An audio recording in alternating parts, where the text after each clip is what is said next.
Realtors, the number one thing you should be doing is becoming an S Corp to save you taxes. So when I look at a tax return, when a realtor comes to us, I can only draw one conclusion. If you're not an S Corp, you must love paying taxes. Now, there's a lot to being an S Corp. So it's not going to make sense for you to probably explore the option of being taxed as an S Corp until you're probably netting on a regular basis probably $40,000. Now, whether you're on your way to that or you're doing more than that, it's good to know what I'm getting ready to share with you. So I do want you to look in the body of this video. I've got some free resources for you, and I've got seminars coming out and free seminars. I'm going to be traveling around the country with my wife, Realtor, that we will be doing some free seminars. But here's the deal. That one thing that you should be doing is going to save you for the rest of your life or for the rest of your career as a realtor. And what this S Corp does, now there's a huge catch to it, okay? There's a huge catch to it, but if you know how to do this properly and you know what the catch is, meaning you then do it, you still will save a ton of taxes. Legally, not aggressively, okay?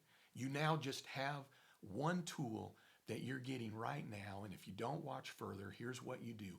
You hire a tax professional or go to your tax professional and you say, I want to do one thing. I want to be an S corporation. Tell me how to do it and how to do it right. It's going to save you forever 15.3% in self-employment taxes. There is a catch, and I'm going to tell you about it. When we're talking tax planning and you're making money, if you don't have the patience, I don't talk about right now in the video, but if you don't have the patience to hire a professional and listen and execute on what they tell you, then you must love paying taxes, okay? So is this easy? Well, it can be, but does that mean you don't have to pay attention to it? No. Does it mean that you can cut corners and worry about it at the end of the year? No. When you now are going, you know what? I'm netting 100 grand, and you watch something like Owning Manhattan, you watch that group, okay, and they're netting these commissions, okay? If they're not S Corps, then they're paying a lot of taxes, which means they must love paying taxes. So, with an S corporation, here's the layout of it. At the Secretary of State, hire somebody to do this for you. You elect to be an LLC. The reason you want to hire an attorney is to make sure that's right in your state. But as far as I know, 99.9999% of the time, the LLC, limited liability company for realtors, is the match. You do not do anything about an S Corp with the Secretary of State. That's your legal designation. Now, you hire a tax professional, if not already, that's familiar with S Corps. If you have a tax professional, they're like, nah, you don't want to do the S Corp. Go find another one. Okay? That's the same as if you go to a realtor and they say, yeah, you don't need to stage your house. You know, maybe just vacuum it a little bit, you know. Maybe mow the lawn once a month. We'll probably be fine. Okay? That's the kind of tax advisor you're hiring if they say, you don't want to be an S Corp. So I don't know what kind of realtor you are, but I'm assuming, okay, you're doing staging and you're ensuring that when a customer's walking up to the house, that lawn is mowed, or at least there's not garbage out front if there's no lawn. Now, when you're selling a house with somebody or you're helping one of your customers buy a house, do you like it when they then call you and say, hey, okay, now listen, I was watching a TikTok and I was on YouTube and I need to do this, or why do I need to pay you, and you're not worth it and you're getting this percentage, and what are you really doing for it? And you go, listen, you have no idea what I'm doing for you, and I'm helping you with one of your largest purchases probably of your life, or your largest sale, or the largest asset. You want to have a professional, you as a realtor, so you want to have a professional in the tax world helping you. Do you do inspections? Most likely you don't. Who does inspections when you sell or by real estate inspectors. Do you do appraisals? No. Well, why not? There's just software for it. I'm sure you could just do this and do your own appraisal, but you don't do it. Do you get people's loans? Oh, no? Well, of course you don't. You know why? Because you are the expert in buying and selling real estate. That's why you're killing it. That's why you're still listening. So go and get yourself a tax professional that's working with realtors, working with real estate, and understands the S Corp. So you become an LLC at the Secretary of State. You then elect with the IRS to be an S Corp. Why do you care how you do that? You should have a tax professional. But you're filing a Form 2553. Do not file that yourself. Do you believe in sell by owner? Okay, no, you don't. So do not fill out a Form 2553 yourself. You need to get an EIN at the IRS. Don't do that. You have a tax professional that does it. Yes, you're going to have to pay, but this should save you. What's it going to save me, JJ? 15.3% forever on your net income. There is a catch, which we're going to get to, but the catch still leads you to saving a ton of taxes. So if I were to look at some of these realtors that are on TV, right, which my wife and I love watching those shows. I think I already told you, but my wife's a realtor. I think I already told you I'm not for hire, right? I'm just giving good information. Why? Well, I'm actually giving good information to a specific group right now, and that's my wife's group of realtors. Okay, so this video is actually kind of for them. Okay, you're just listening in.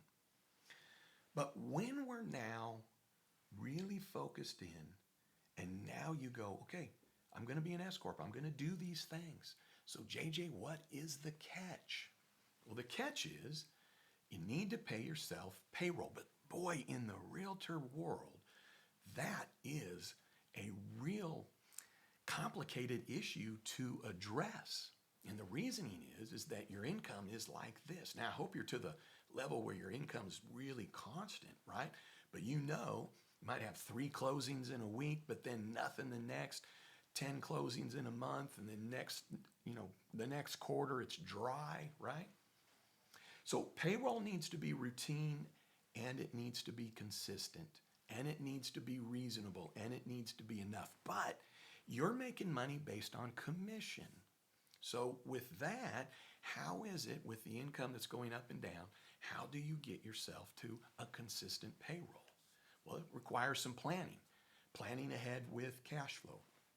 But what's that catch? Okay, you said I had to do payroll.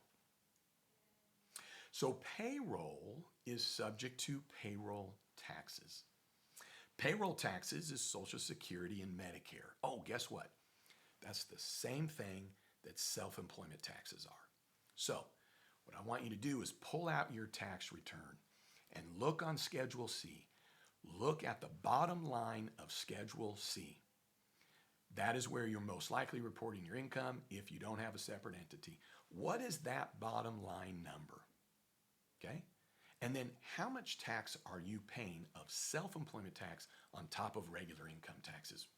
Keep flipping through your tax return. You'll come to a Schedule SE. And on there at the bottom, you will see how much self-employment taxes you are paying. Now go to page 2 of Form 1040. Find the line item that says total tax. Make sure you find the second line that says total tax. That right there is now income taxes and self-employment taxes. So when you're an S Corp, you will not pay self-employment taxes. You'll just pay regular taxes. So whatever you paid in SE, self-employment taxes, on that Schedule SE, this is what you will save being an S Corp, but you got to stay with me. 15.3%, right? Well, when there's payroll, Social Security and Medicare is the payroll taxes, as I told you. When you now have your own S Corporation, you are the employee and you're the employer. Okay? You have both things going on there. The amount of Social Security and Medicare that the employee pays is 7.65%. The percentage that the employer pays is 7.65%. Now, I don't want to get in the weeds. There's a dollar amount when it maxes out. It's way up there. But here's my point. Add those two together and it's 15.3%. Not by any coincidence, but it is exactly the same as self-employment taxes. That payroll tax, combined employee and employer, because that's what you are, 15.3%. That's the same as self-employment tax. But here's the big thing. That net income on your Schedule C, whatever that net income is, that's simply subject to 15.3%. When you're an S Corp, you have some say. You have a choice. Now, you got to still follow the rules. You got to follow the law. But not all of your net income is going to then be subject to that tax, and only what you choose to pay yourself as payroll is subject to that tax. Now, just so you know, you don't get to be a goofball when we're talking about taxes. And what do I mean by that? If you're killing it, you're slinging it, you're slaying it, and you got a net 100K, okay? You don't get to be a goofball and pay yourself $12,000 a year in wages. I mean, you can till the IRS potentially, maybe, comes and inquires and goes, what are you doing? What you have to look at is when you're pulling money out, okay, what is your time and effort? And here's the great thing about being a realtor, because here's the thing I want you to know. You work hard. You work hard. I mean, it's kind of almost mind-blowing with my wife as a realtor, how much time and effort it took her just to become a realtor.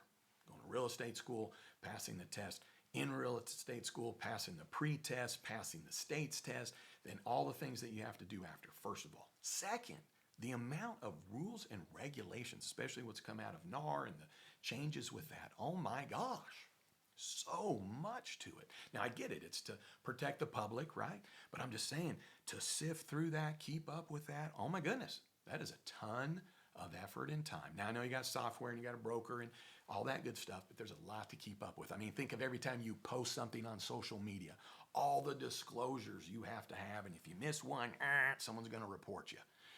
But then, not to mention, all the people that you're talking to, you're showing them houses, you're doing all the different things that don't end up hiring you, and they end up hiring somebody they know or they think they can do it themselves. But then, finally, you find the one that's going to allow you to help you, help them buy a house or help them sell, right? And it goes all the way through. But then the time and the effort to meet, the paperwork, the negotiations, lining up the inspectors, lining up, helping them to get a mortgage, answering the questions, following up if there's a builder, and all the different things. And if they get repairs, et cetera, et cetera, et cetera, et cetera, et cetera. There's a lot of time and effort, but there's a monetary amount that you can put towards that. Now, what would that be? Well, this is why I want you to hire somebody that specializes or at least understands realtors and how you make your money. So I could give you the answer of what it is when I work with my clients, and if you were to take one of my seminars for free and go through the Q&A, I would walk through that with you. And all just to say is that when we're talking on YouTube, I don't know what you're doing. So when you're a part of a free seminar and we're doing a Q&A, I can get some specifics about you to give you some suggestion to then take to your tax advisor. But here's what I want you to know. Okay, you ready? So I wanted you to recognize that I recognize how hard you work. I want you to hear that. I want you to hear that. But now I want you to think that now we're trying to make a decision on what your payroll is, okay, that is then subject to this tax. And we're not doing this in a goofy way. We're not doing this in a way to find a loophole, okay? There are no loopholes. There's just a law. And you just know how to work with the law, then you save taxes. Okay, ready?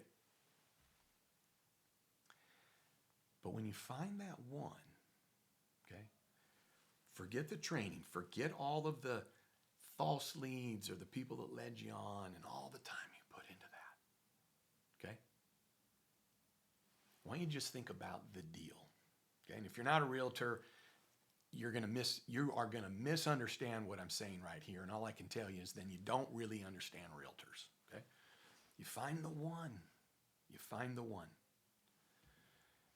and you walk home with, I don't know, sell a $300,000 house, you get your side of it, 3%. I know there's a cut that goes to your broker and all that good stuff, right? So, 10 grand, right?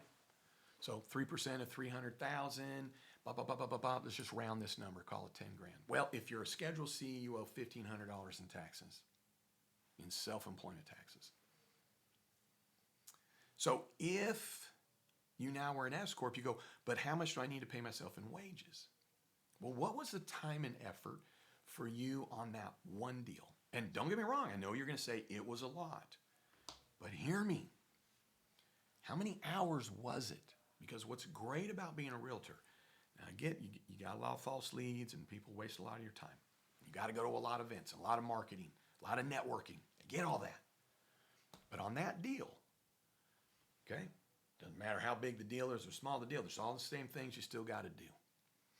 How much time did you spend on that? And what would be a reasonable dollar amount that you would make per hour to do that entire deal, right? 50 an hour, 100 an hour, 20 an hour, right?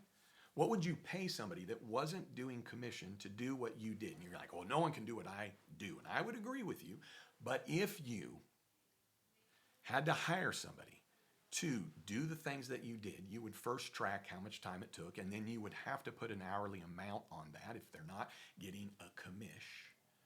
And then you would go, well, then that's what that salary is. Or that's what that payroll is. So that's what I would be looking at. And then, yes, you need to put some payroll to all the other things that you're doing to run your business. But I would venture to say that if you added up your hours, $50 an hour, that your payroll wouldn't be 10 grand. And that's the great thing about being a realtor. Yes, when you take it all into account, what you have to do. But the great thing is on that one transaction, you go, right here, 10 grand.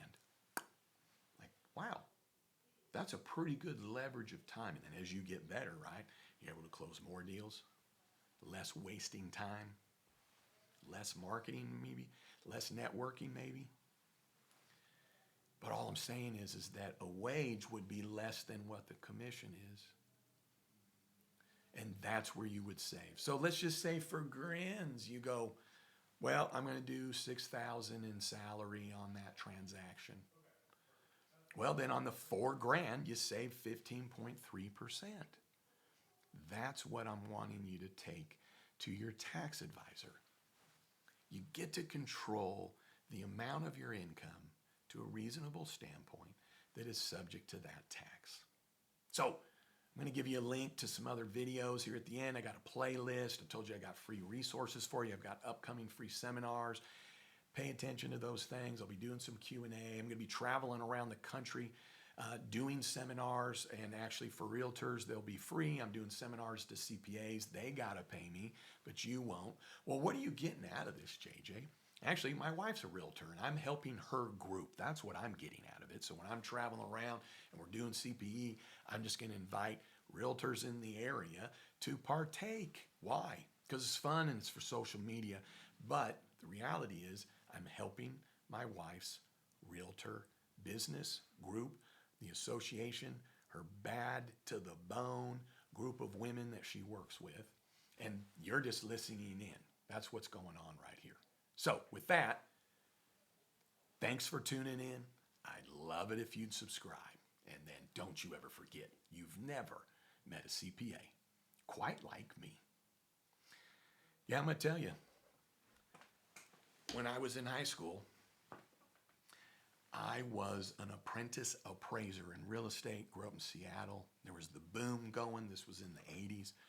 And I fell in love with real estate. And I was like, if I don't become a CPA, this is back when I was in high school, I'm going to become a realtor. So that's the other thing. I love realtors, married to one. But I think it's fun what you do. I think it's awesome. And then the way that you help people with their biggest asset, biggest part of their portfolio most of the time, helping to protect it and get everything that they're supposed to out of it. I think that's pretty cool. So with that, have a great one.